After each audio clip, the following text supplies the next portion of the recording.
Welcome, everybody, to Ridiculously Raw, the most must-see show on YouTube and StreamYard today. I am your host, your ridiculously over good brother, Anthony Florio, joined this evening by the phenom, Michael Bullock. We are awaiting the presence, maybe, of good old MF Michael Fletcher. I'm not sure what's going on with him. I don't know if he has work commitments or anything like that, but hopefully he'll be on. If he is on, we'll catch him up on what he missed. If not, then, oh, there he is. Okay. All right. MF is here. We just started. So, all right. So, good old MF Michael Fletcher is here. The phenom Michael Bullock is here.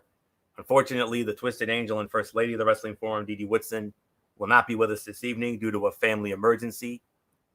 Praying for all. That's all I can say right now. We pray for, that everyone is happy and healthy. And, we'll wait and see what's going on with that. So, but anyways, gentlemen, for the last few years, Monday Night Raw, the night after WrestleMania, was always a must-see show.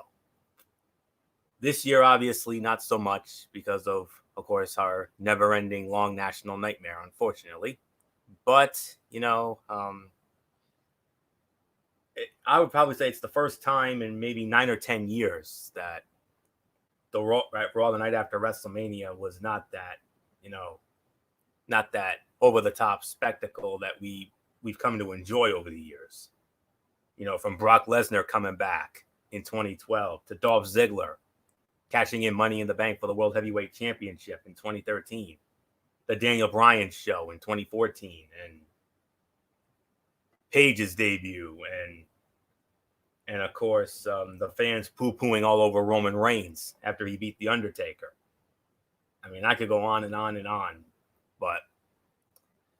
but tonight was definitely a newsworthy show, especially at the end of it. But let's not waste any more time. Let's get right into it. And looky here, we actually started this show tonight with a match. Yeah, believe it or not, it was not a elongated windbag talking segment. No, it was an actual match.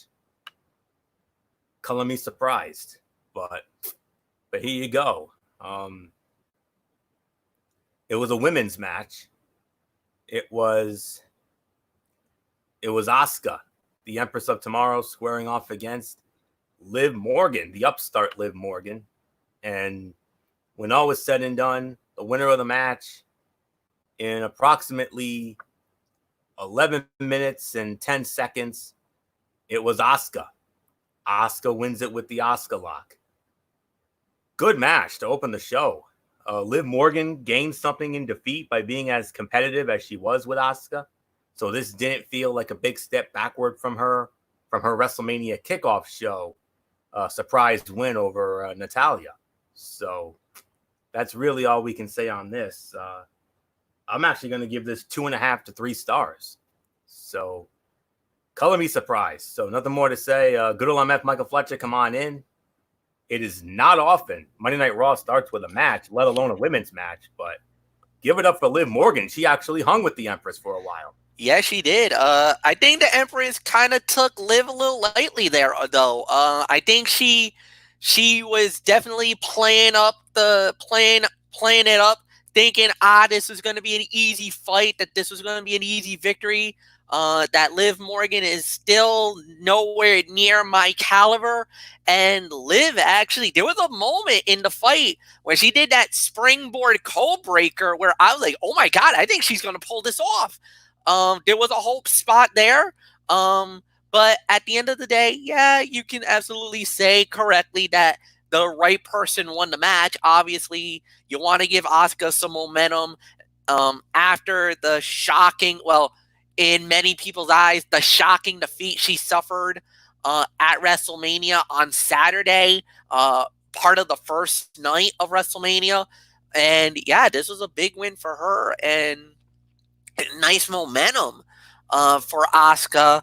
For Liv, like you said, she won last night in the pre-show fight over Natalya, a proven veteran, and basically went the limit with Asuka, with the Empress of Tomorrow. So, yeah, if you're going to build Liv Morgan, this was definitely not a burial, not by any stretch of the imagination. As a matter of fact, she looks better in defeat than she did any other situation. So no, I'm pretty happy with Liv. I think she did an incredible job, and I think the sky is the limit for her. I mean, I wish her nothing but the best. And yeah, Michael Bullock, I give it to you. Yeah, like you said, I mean, I thought both women looked really good here. I mean, Liv Morgan, I mean, I came out impressed with her. I mean, she basically hung in there with Asuka, but obviously you needed to give Asuka the win back after her and Kairi Sane lost the women's tag team titles on night one of WrestleMania Saturday night. So yeah, a nice win for Asuka, but I came out impressed with what Liv Morgan did. I mean, she carried a little bit of that momentum from her win over Natalia Sunday during the part two of the kickoff show. Well, the kickoff show to part two of WrestleMania, I should say. So, yeah, major props to both women. So, I really got nothing more to say. So, 2.5 to 3 is my rating as well. So, Florio, let's move on. All right, and now we move on to a series of matches, 3 matches that came about all of this, and we're gonna try to sum it up the best that we can. First off, we had what was going to be a return match from WrestleMania last night, night 2, a rematch for the Raw Tag Team Championship with the Street Profits defending against Angel Garza and Austin Theory.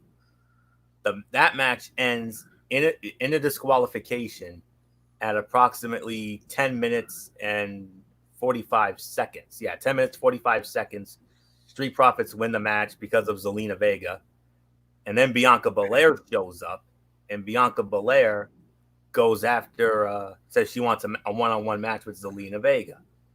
She gets that, and that fight ends in a no contest, 4 minutes and 20 seconds because of the Street Profits and Theory and Garza getting involved there. So then it gets restarted one more time as a 6-person mixed tag team match. Bianca Belair and the Street Profits against Zelina Vega, Austin Theory, and Angel Garza. When all was said and done here, winners of the match, 5 minutes and 25 seconds. The face team, Bianca Belair and the Street Profits, they win it all here. So, and it was also announced that Bianca Belair is now officially exclusive to Monday Night Raw.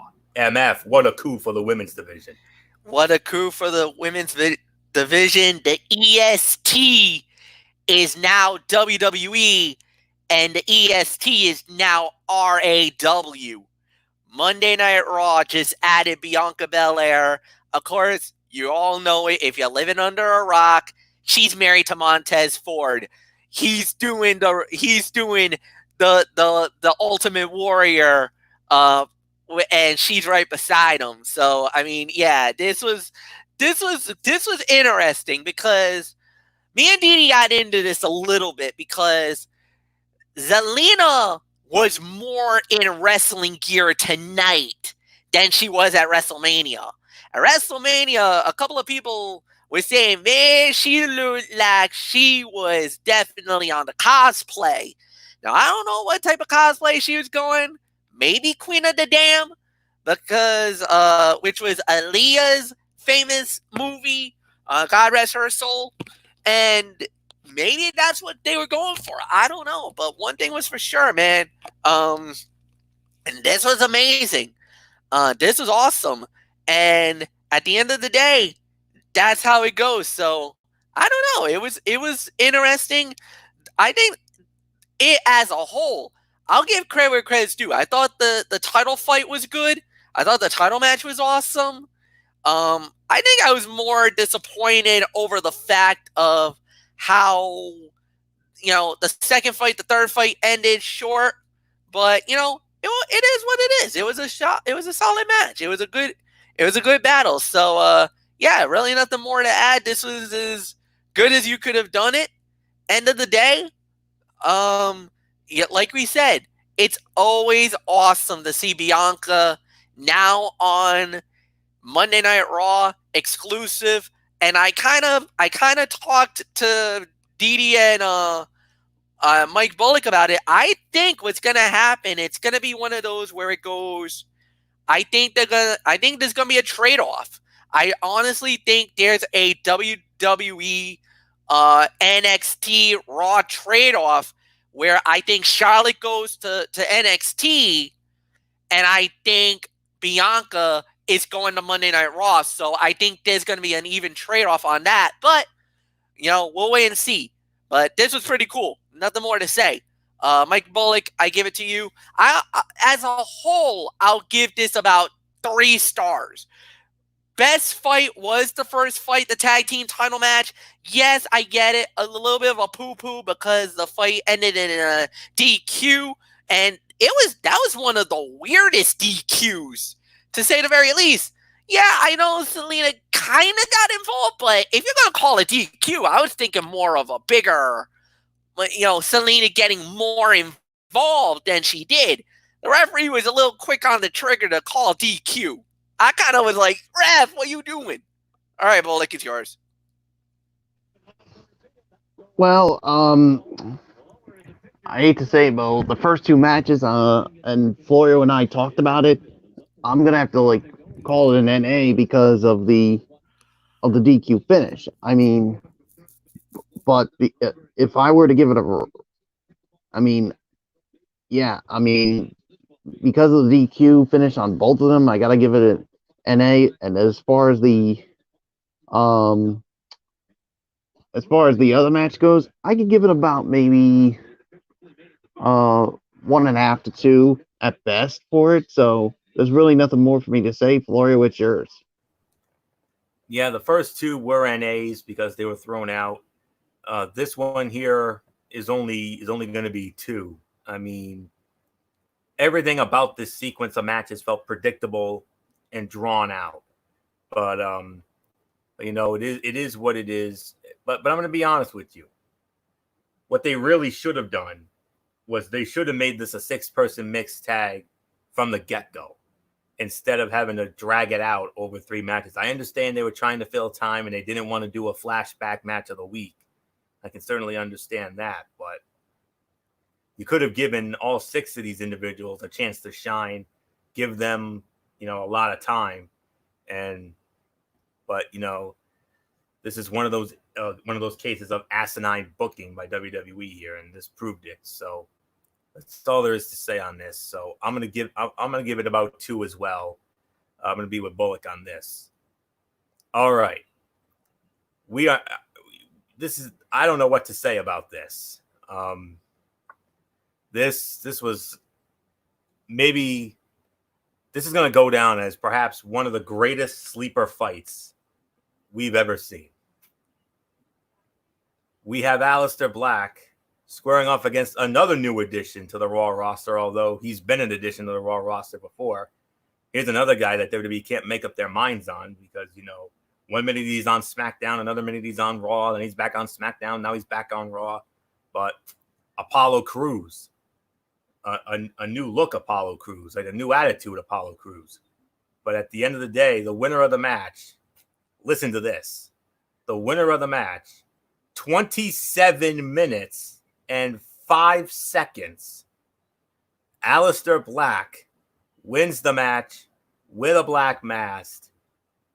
Michael Bullock, can you say one of the greatest sleeper fights we've ever seen? And if so, give me that Austin Black entrance theme. You know how much I love when you do it. Oh, yeah. Yeah. Yeah. I mean, wow. I mean, going into this match, we were thinking it's going to be a squash match. Aleister Black's going to make short work of Apollo Crews, but no, I mean, went to the first commercial break, I'm like, okay, this could be something good. But then it went to a second commercial break, I'm like, whoa. But then when it got to a third commercial break, I'm like, my goodness, what are the? I can't believe they're actually making a really good match out of this, and that's what we ended up getting here. So, yeah, I mean, man, all I can say is, major props to WWE for what they did here tonight, and yeah. So, as far as my rating for the match, I'm gonna give it about. If I were to give it a rating, I'll give it about 4.5 stars. I mean, like Florio said, this was without a doubt the greatest sleeper match that I could ever remember. But yeah, I mean, this really surprised me here. I mean, I really wasn't expecting much of anything out of this match, but man, I mean, both guys I thought looked really good here in this match. But yeah, major props to them. So I really got nothing more to say. So Florio, it is yours. Michael Bullock said it best. I mean, I can't believe the rating I'm about to give this. I never thought a match between Aleister Black and Apollo Crews, or a match involving Apollo Crews, would actually be the rating we're about to give it here. 4.5 stars. This was the fight of the night. I mean, unbelievable.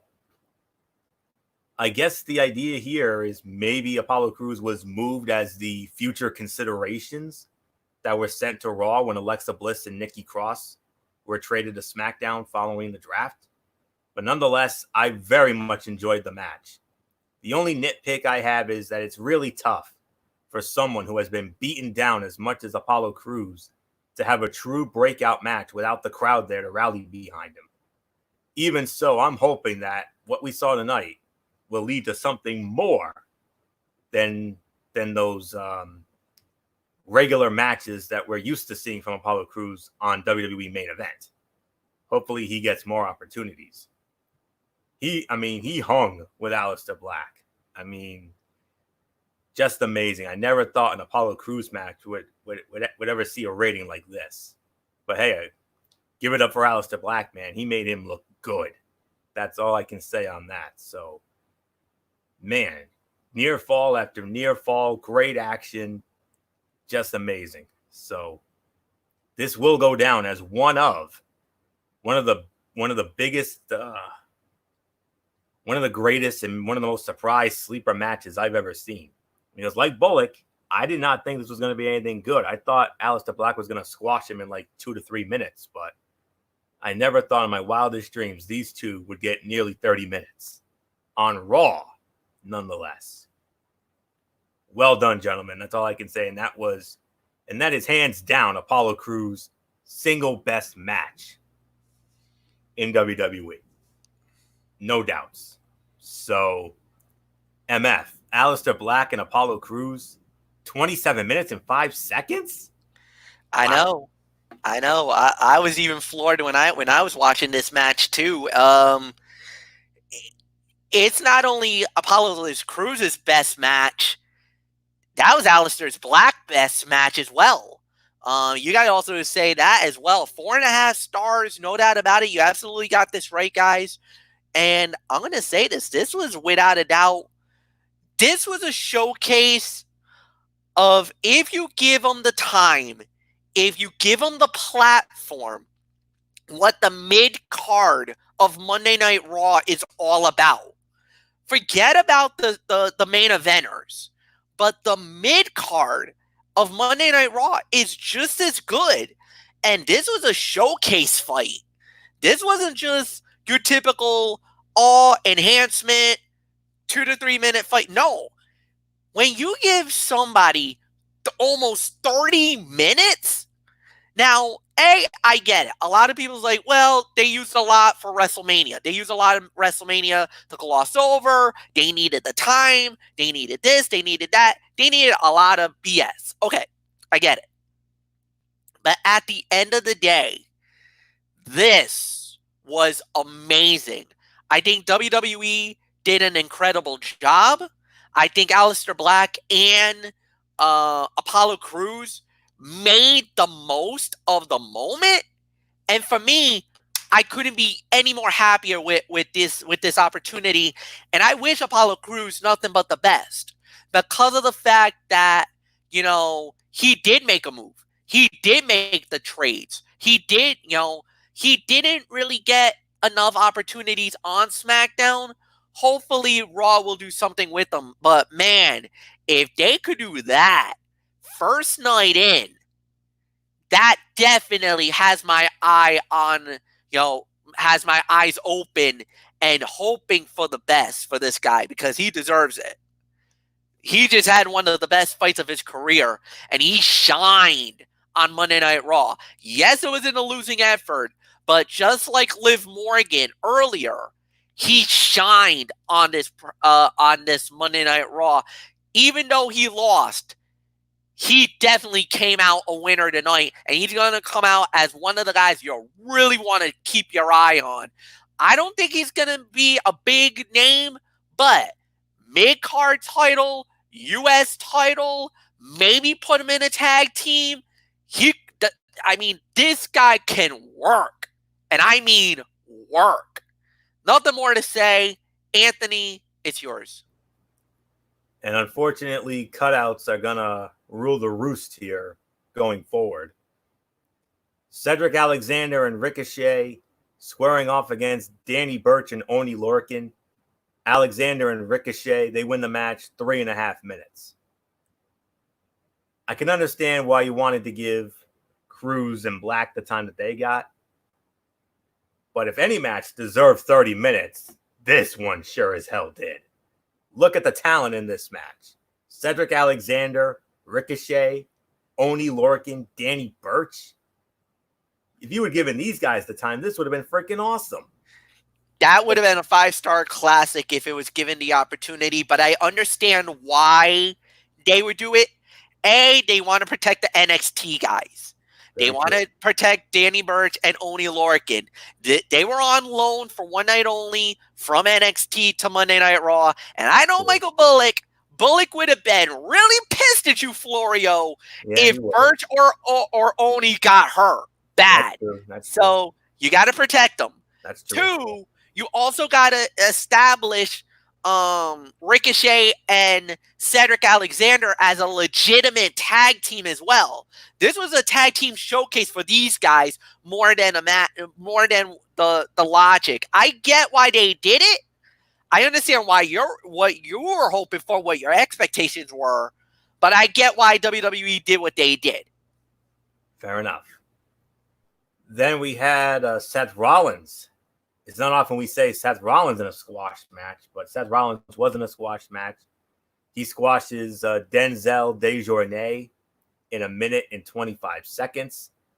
Obviously, they wanted to give him a showcase after that tough luck loss to Kevin Owens Saturday night at WrestleMania, night 1. So, nothing more to say here. But we have another return. And as if the Raw Women's Division couldn't get any better. I mean, first we get a brand new addition in Bianca Belair. Now, after nearly a year on the injured list, after double knee surgery, the irresistible force. She's not like most girls. Oh no. Nia Jax is back on Monday Night Raw. And she squashes another mainstay from the NXT Women's Division, the Virtuosa, Deonna Purrazzo, squashes her in 1 minute and 35 seconds. Jax jumped Purrazzo when the bell rang, stared her down afterward. She's probably going to be a heel, which I think is the right call because she's far better as a heel than a babyface, honestly. even though she did have one real babyface moment, 2 years ago when she won the Raw Women's title from Alexa Bliss. But other than that, she's so much better as a monster heel. And it's nice to see more than a few matches on Raw again, but I was kind of hoping maybe some mic work could have come in here, but it is what it is. Another meh match. Humberto Carrillo, a showcase match for him. He knocks off Brendan Vink, 3 minutes and 20 seconds. Yeah, okay. And then now we're gonna get into a very bizarre ending, and this is one that I have to admit I was scared. I was big time scared when this went down. I had that feeling in the pit of my stomach that I'm like, no, they're seriously not going to do this. They better friggin' not do this. What happened was there was apparently a what they did was they actually apparently they kept the cameras rolling after night 2 of WrestleMania last night, because out comes our brand new WWE champion Drew McIntyre, belt around his waist, the new side plates, they look great. He gets interviewed by the beautiful Sarah Schreiber, and then all of a sudden the Big Show comes out with a referee, not to mention the same referee who counted Drew McIntyre to the title, Sean Bennett.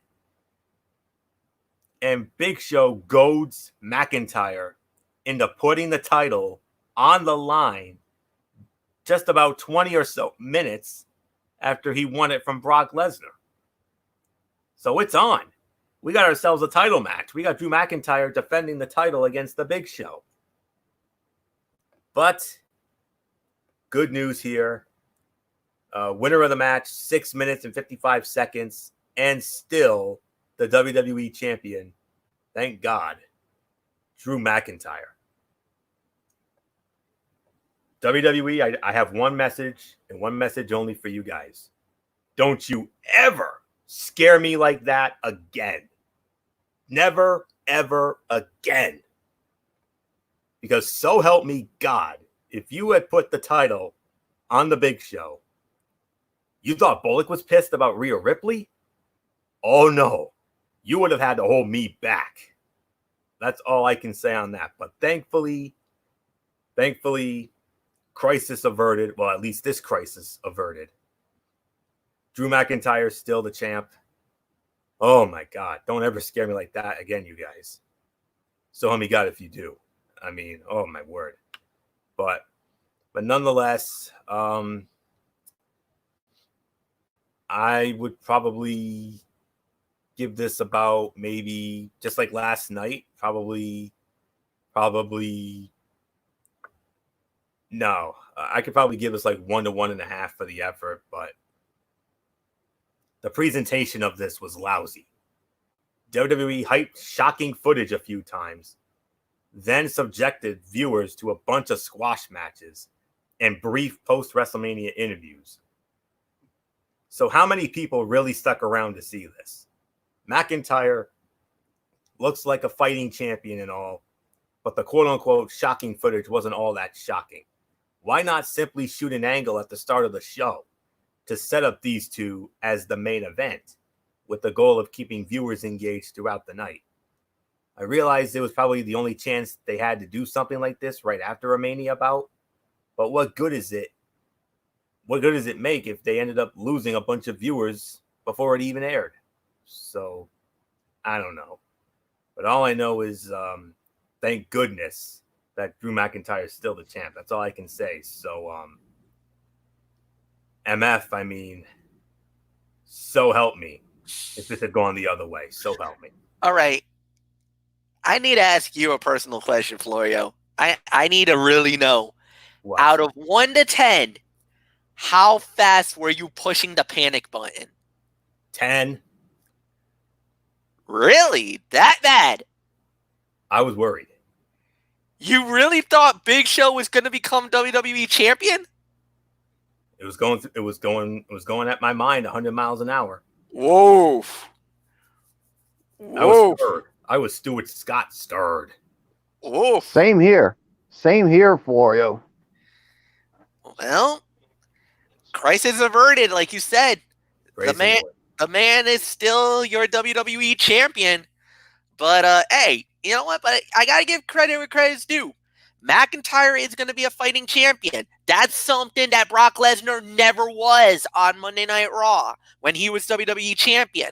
That's something that at least you can be proud of, Florio, that you can really start to think about, is that your title is going to be defended, maybe not every week, but in a lot more better and faster capacity than it's been in recent years.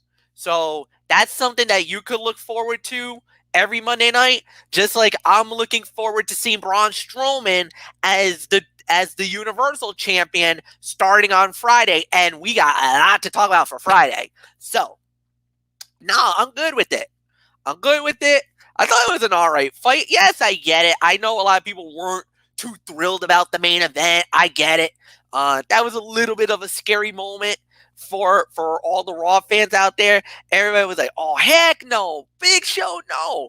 But I got to tell you, the reason why they're giving Big Show the opportunity, not only just because of the seniority and how long he's been wrestling in WWE, but he's also got a new Netflix show, guys. I don't know if you have gotten to see it, called The Big Show Show. It's actually pretty good. It's actually a pretty good show. I highly recommend it on Netflix.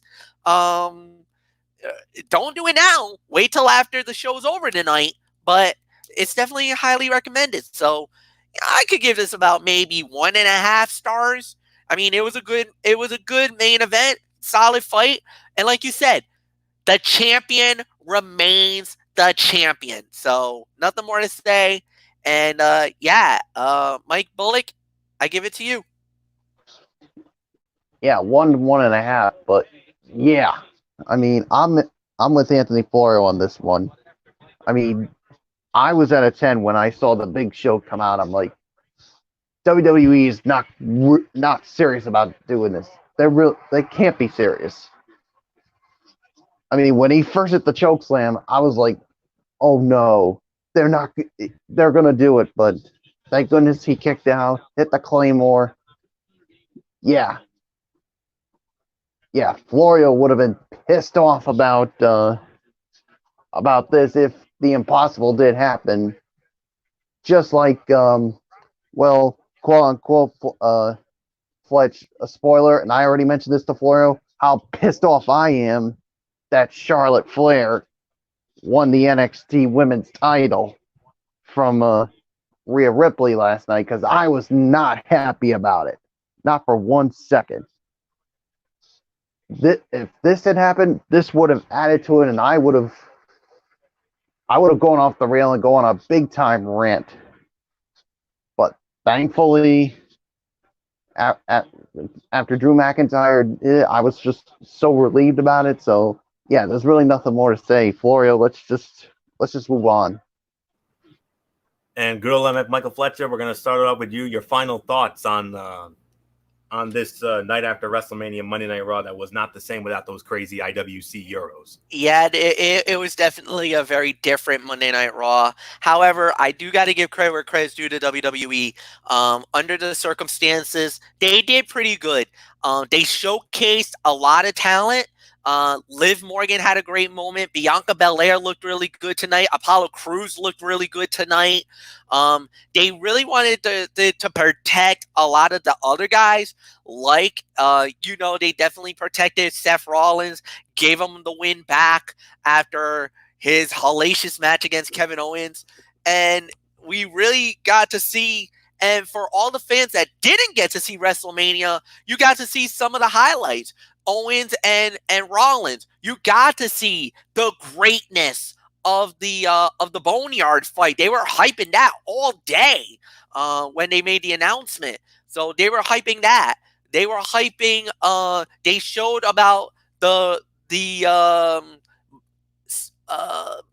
the Becky Lynch and Shayna Baszler, how that fight turned out, and it also shows that Shayna's not done. She definitely is not done with dealing with Becky Lynch. So Becky, watch your back, sweetheart. You might have Shayna coming after you again for the Raw Women's title. Where I thought maybe Shayna's out of the picture, it doesn't look like that is the case. Apparently, Shayna is like, I want another opportunity. Well, we'll wait and see there. So, and then of course, the capper, your WWE champion, Drew McIntyre, coming off the big win over Brock Lesnar last night, turns around literally not even a half an hour after winning the belt at WrestleMania, was literally thrusted into a WWE title fight against the Big Show and successfully defended the title right then and there. So already 2 big wins for Drew McIntyre. His reign as WWE champion is already starting off on the right foot, and that's the one thing that you want to have as the champion of the world. So definitely there's some good spots there. There's some good looks. Now we got to wait to see how it plays out. And all roads now leads to NXT TakeOver USA. And boy, what a show we got lined up on Wednesday night. But we'll get into that in a little bit. So nothing more to say, Michael Bullock. I give it to you. Just a final thought, Bullock. No rating. Oh, I'm not going to give a rating yet. Yeah. I mean, it definitely wasn't the same as it always is with a live crowd for the Raw after WrestleMania. I mean, yes, I mean, we got to see Bianca Belair in action. We got to see the return of Nia Jax. Yeah, I mean, obviously you wanted to protect the big stars. Obviously, you wanted to give Seth Rollins a little bit of a win after his tough loss to Kevin Owens at WrestleMania, and obviously you wanted to give some momentum to Asuka to give her the win back after she lost to along with Kairi Sane to Alexa Bliss and Nikki Cross, losing the women's tag team titles. So yeah, so it's gonna be interesting. And like you said, showing the highlights from some of the matches we saw at WrestleMania with Owens and Rollins, the Boneyard match with The Undertaker and AJ Styles. And yeah, I think it's clear that Shayna Baszler is not done with Becky Lynch, not by a long shot. So yeah, there's really nothing more to say. So Florio, I give it to you. In regards to the main event, let me just say like this: why MF, he asked me, how scared I was and why I gave it a 10. There was a reason for that. How many times over the years, including recently, has WWE screwed over their fan base? So many times. And that's why I got beyond scared and worried. But thankfully, justice prevailed in the end there. So I rest my case on that. That being said, this was such a dull show that I'm wondering if the company tape a bunch of matches just in case they were unable to hold tapings for some time, then found out that they will be able to hold tapings somewhere and decided to burn through all of their taped matches in one night. Now, we feel the circumstances. And while it started out as nice to see more in-ring action, the match outcomes were highly predictable and featured very little star power. It's been a few weeks of this now, and they still don't really seem any closer to finding the right formula for empty venue shows. But, however, it was, a solid effort at the end of the day. I mean, it was, like the old reset. I mean, yes, it was not the traditional Night After Mania extravaganza with the crazy Euros throwing beach balls and the whole 9 yards that we've grown accustomed to and gotten to know and love over the last 6 or 7 years or so. But this Raw felt like a fine, solid, not overly spectacular resetting of the table style show. So that's really all we can say on this. So yeah, it'll be very interesting to see what's going to happen, because apparently they've taped NXT, and we're just going to have to wait and see what they do with that. And the real thing, the most interesting thing is, what are they going to do with SmackDown Friday night? That's going to be most interesting. We'll have to wait and see. But right now, let's get into my Tony's Take here. And we started off, as always, with Impact Wrestling from a new venue in Atlanta, Georgia. They did some tapings. I think they did the tapings just before, the Nightmare right now. So, and it was bookended by 2 really good matches. We started off with one half of the World Tag Team Champions, the North, Josh Alexander. He defended against Eddie Edwards. Josh Alexander won the match, 9 minutes and 25 seconds, 3-star match, good. But I would not have had Eddie lose prior to the big main event pay-per-view match coming up. Kylie Ray, she has officially signed with Impact Wrestling. I guess she had a cup of coffee run in AEW. She's now in Impact. She went up against Cassandra Golden.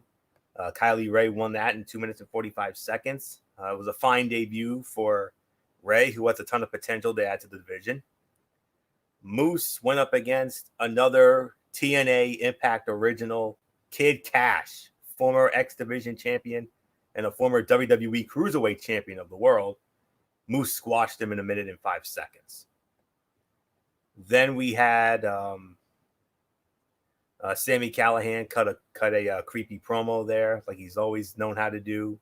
He got interrupted by Tommy Dreamer, and it led into a match between Sami Callihan and Tommy Dreamer. Sami Callihan won the match, 13 minutes, 10 seconds.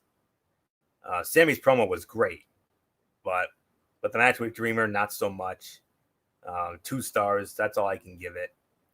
Joseph Ryan against Cody Deaner.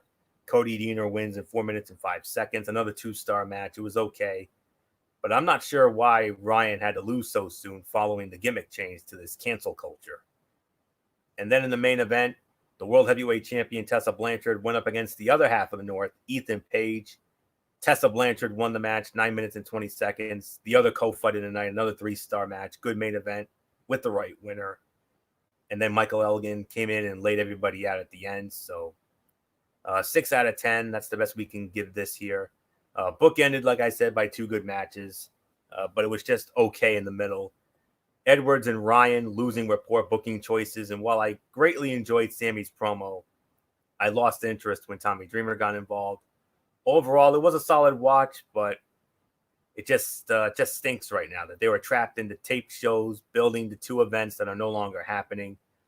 I hate that Impact Homecoming event is off. I was really looking forward to that, seeing all those great names from TNA, from the days of NWA, TNA, when Derek Ferrera got me into that, right around 02 and 03. I was looking forward to seeing those folks, but unfortunately, the reasoning for that. So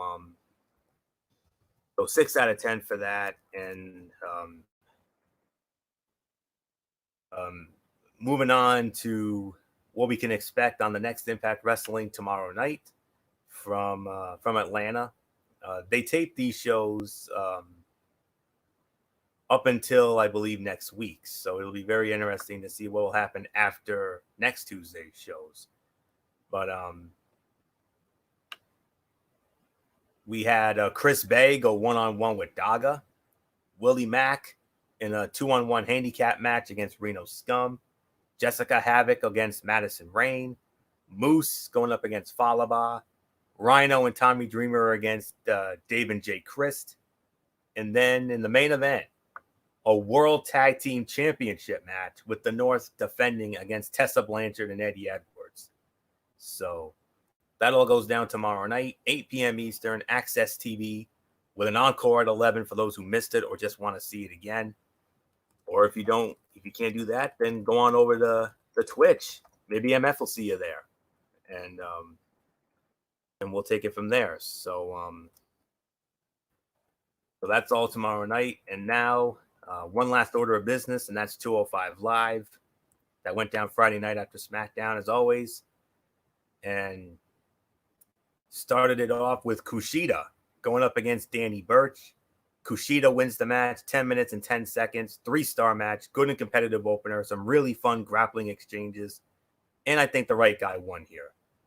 And then Jack Gallagher went up against Tyler Breeze. Jack Gallagher wins the match, 9 minutes and 55 seconds, another 3-star match, another good match, a different style about from the opener.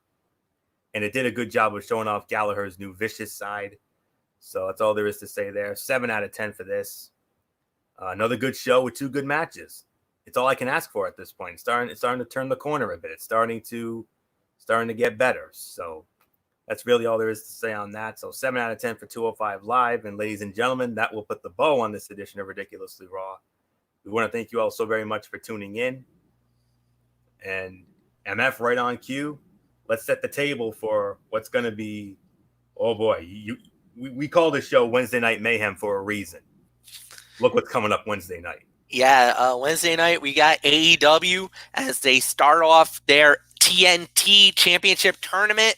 And then on top of that, NXT has labeled this as NXT TakeOver USA, meaning you're going to get an NXT TakeOver level show on the USA Network, and it's capped off with a 6-woman ladder match to determine the number 1 contender for now Charlotte Flair's NXT Women's title.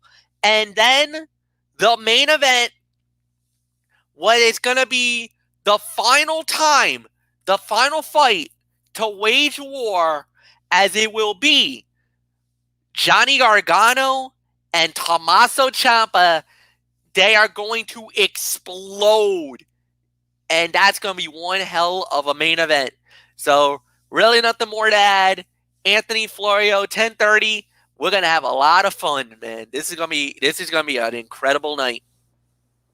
Oh, it certainly will. And just to paraphrase you and Gorilla Monsoon, it's going to be something else, right, MF? That's all there is to say on that. So yeah, that will indeed put the bow on this edition of Ridiculously Raw. We want to thank you all so very much for tuning in. We'll be back with you Wednesday night for Wednesday Night Mayhem over on MF's channel, BraceFan95, as he will host that. Of course, as you all know, Strictly Sports still on our indefinite hiatus, but for at least a few more weeks. So we might have something within the next 4 to 5 weeks, maybe, because the NFL draft is coming. I will say this, is that on the Thursday night, for the first time ever, we will have a live episode of Strictly Sports. Myself, I will lead the charge. We are going to do a live reaction of the NFL draft, the first round. And then we'll do our traditional draft recap after that. I would love Anthony Florio to join us. I would love Michael Bullock to join us during the night. You don't have to come in right away, guys. But I'm going to start it literally at 7:30, 8 o'clock, whenever they start the draft. And we're just going to go from there. From 1 through 32, we're going to make a night out of it. So that's all I'm going to say about that. All right. And I also heard that possibly May 7th, they might be releasing the NFL schedule. And if that's the case, there's our NFL schedule release special. Yes, it is. That I know all of you love so much. And believe me, it's one of our favorite shows. It's one of my personal favorite shows of the year, because I love going down the schedule. And as of now, as it stands, President Trump feels that even with all this nightmare stuff going on, he still feels that he is confident that the NFL will start on time in September, God willing. So that's all there is to say on that. Hopefully that's true, and we'll take that with a Really, grain of salt. the only sport right now that looks like will start on time will be the NFL right now.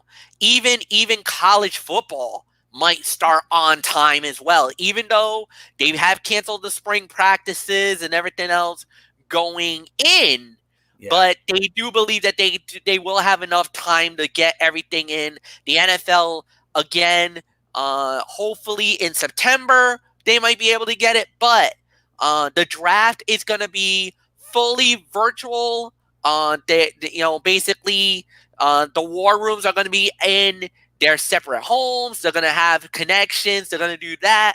So we're going to wait and see how it goes. But what they've actually said and what they've actually done is that a lot of the coaches now are doing virtual OTAs with the NFL players. So it looks like it's going to happen. It looks like right now they're definitely moving in the direction like everybody else doing, social distancing and trying to get that out of the way. But the NFL is business as usual. So hopefully sooner rather than later for us, it'll be business as usual and we'll get something going. There's even talk about the NHL possibly doing games in North Dakota. Yep, I have heard about that. So we'll wait and see. Yep, and they also said that the Masters has been pushed all the way back to November. That's also confirmed. So and other things, but anyways, that won't be for another, I want to say 2 to 3 weeks. So keep an eye out on that. And then Friday, of course, Cerebral Smack Talk with MF, Friday Night SmackDown, and then we'll do it all again with Raw next week. So that's it. So until Wednesday night for Wednesday Night Mayhem with MF over on Brace 95, it's Anthony Florio here, your ridiculous super good brother, for the Phenom Michael Bullock, and in spirit, good old MF Michael Fletcher, Twisted Angel Didi Woodson. We're thinking of you and your family at this time. We hope everything works out for all of you, and praying for all of you, and then of course always and forever, Derek Ferrera. You know the routine, everybody. Thumbs up. Talk to you later. Yeah, throw it up, Fortune 4 style. Bye for now, my friends. God bless. Be good to each other. Have a blessed couple of days. And until Wednesday night for Wednesday Night Mayhem, you've been watching Ridiculously Raw right here on the Tone 25 on YouTube and StreamYard.com. For everybody who has been a part of this one, for now, Anthony Florio, so long. Bye, everybody. Bye.